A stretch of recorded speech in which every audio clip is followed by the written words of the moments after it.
Kata Mutiara Gus Baha, tak masalah saat ini kamu miskin. Bisa jadi itu alasan Allah kelak untuk membawamu ke surganya.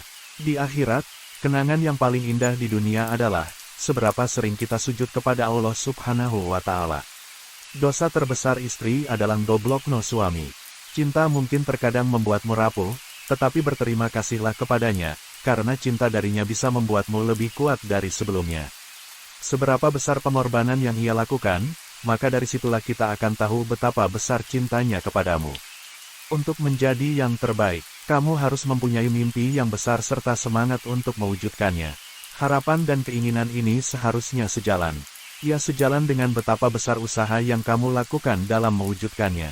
Seringkali kita mengabaikan hal-hal kecil, padahal dari sanalah sesuatu yang besar lahir dan tumbuh.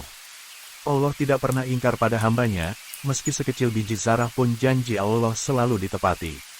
Terkadang, mungkin Allah membuat hambanya merasa kecewa, namun percayalah ia hanya ingin engkau kembali berharap hanya kepadanya.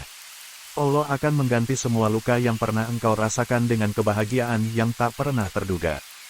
Jangan pernah putus asa saat merasa dalam kesulitan, sebab Allah menyertakan kemudahan setelah kesulitan.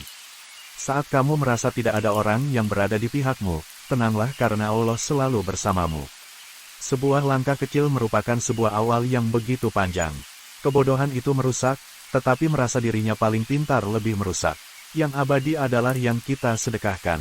Jangan membenci orang yang sedang kafir saat ini, bisa saja suatu saat orang tersebutlah yang mensyafaati kamu.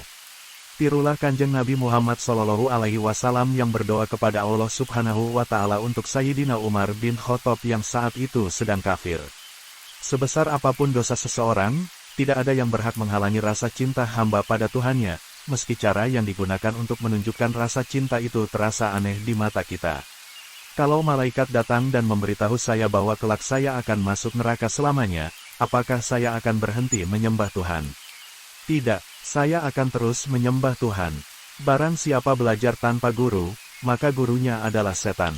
Untuk memperbaiki manusia itu butuh proses, tidak bisa langsung dihabisi.